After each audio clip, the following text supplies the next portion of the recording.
What's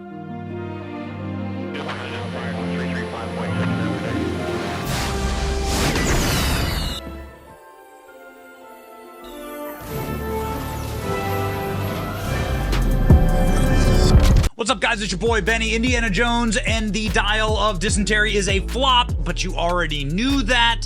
What you didn't know is that Disney loves that because they hate capitalism. Then you stole it. Then I stole it. It's called capitalism. Okay, that's the thing. They don't like capitalism. Yeah, capitalism is just stealing things from people. It's evil, so let's not make any money at all, and let's destroy our entire company. Ladies and gentlemen, that is what the rumor mill has said about Disney, that they are planning on straight up selling and just being done with all this. Apparently, they can't manage their own company, and so you might as well sell it to the richest company on earth, Apple. Disney CEO reportedly planning to sell Disney to Apple after projecting a loss of $800 million. This from Fandom Wire. Not trying to knock these guys, but I haven't seen this reporting anywhere else, and this seems like a deeply, thinly sourced rumor of this deal. The ongoing rumors in the industry is that Bob Iger, recently reappointed as chief executive, is planning on selling the company and its entirety after having already made up his mind about selling the company's television assets. This could be because the company's streaming service is currently looking at possibly $800 million in losses. And of course, Apple has their own Apple TV and their own service, and it would fuse together. But this just seems to be based on rumors, okay? So that's what's going on. Is the merger between the two companies possible?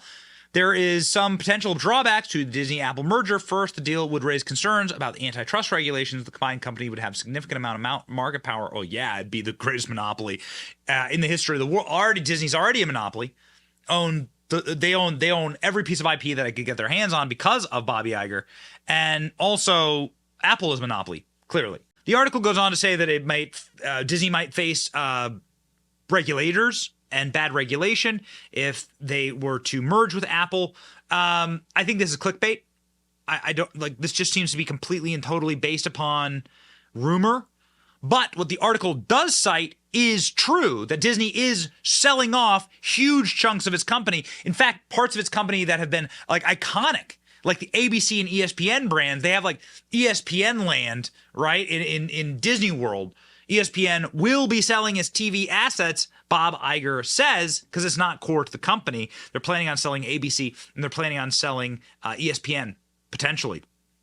ESPN has been completely and totally gutted, by the way. A ton of firings at ABC as well. And this would be a massive L for Disney because they've been working on terrestrial television for a long time. But now Bob Iger says that they really have accrued an enormous amount of losses there. They've also accrued an enormous amount of losses on other platforms. The Disney brand has been just destroyed by the people, of course, who run Disney. Disney sheds 4 million subscribers in second straight quarterly drop. Streaming losses narrow by 26%. So 4 million subscribers dropped from their streaming services because all they produce is flaming, steaming, smoldering hot garbage. What was the last Disney streaming product that was good? Nothing. Disney stock sees biggest decline in 6 months after subscribers miss estimates. Yeah, missing is one way of saying that. Losing 4 million subscribers on your platform, not good. Also, losing to the indie film Sound of Freedom is also not good. Of a movie that Disney owned the rights to and gave them up. Sound of Freedom beat Indiana Jones at the box office. But remember, capitalism is evil. So Disney should be celebrating this. In fact, if you had invested $100 in Disney 7 years ago, do you know what that would be worth today? $70. That's right. Not a great bet. Not a great bet. 2 years after Disney has been feuding with Ron DeSantis in Florida because instead of making family-friendly television, they've decided that they are the parents of your children and they will project sick ideologies on them and try and abuse, mutilate, and warp them away from your worldview. Disney stock is now at a 9-year low. Same price in 2014, down by over 50% in the past 2 years. Shareholders should sue over this woke BS and poor management. It is destroying the brand. Look at that. What if you invested in Disney back here? Bam. This is the 2-year mark. You would see a half your money evaporated. Goodness gracious. Destroy Disney. Oh, you think my opinion is worth less because I'm still a Disney fan? Yes. Yes, we absolutely do. Yes, we do. If you're a Disney simp, you are, in fact, one of these guys. That's what I think. But it continues apace. The destruction of Disney and its brand. Of course, Disney's first Oscar and its most iconic animated feature film, Snow White. The film that started the magic at Disney is now being manipulated and warped and effed over by teeny little cretins who see themselves as better than the original Disney animators and the original Disney genius by the name of Walt Disney. You know, Walt Disney personally helped animate and create Snow White. Walt Disney created the first animated picture that was nominated for Best Picture at the Oscars.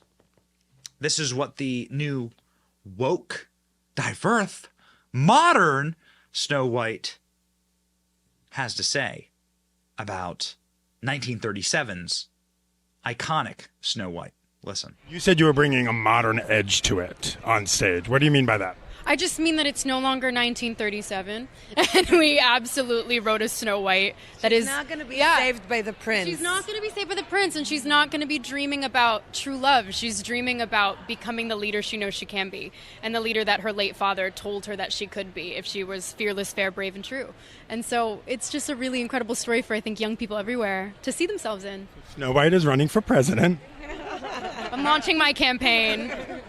Just a reminder that Snow White is based on the Brothers Grimm tale, where Snow White is said to be white as snow, lips as red as blood, and hair as black as raven. So, cast a Guatemalan for that role. Got it. Ladies and gentlemen, Megyn Kelly has been twisting the knife in Disney after reported losses of $900 million on box office flops. Megyn Kelly would be correct. Lightyear and The Little Mermaid and Elemental and Indiana Jones, all of them are massive flops. $1 billion in losses. Instead of trying to make decent entertainment, which is your job, Disney is trying to inject itself into politics for some unexplained reason. Megyn Kelly, take it away. Disney, the June Daily Mail reporting on this, is looking at an almost $900 million loss right now, following a series of woke flops at the box office. Apparently, there's an analysis out there showing that films like Lightyear, in which they decided to make Buzz Lightyear gay, The Little Mermaid, which is now woke. I'm trying to get the latest one. Elemental, that's one of the ones that includes a non-binary character, which had one of the worst openings ever, worst opening weekend in company history. We could go down the list.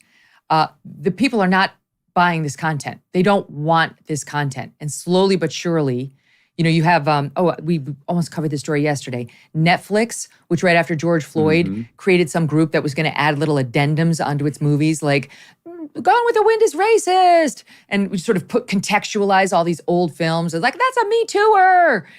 That division has been eliminated bit by bit. All these media companies are eliminating, and big tech companies are eliminating their heads of diversity because it's just a wasted position where somebody just glorifies their wokeness and tries to lecture. Yes. So it's failing.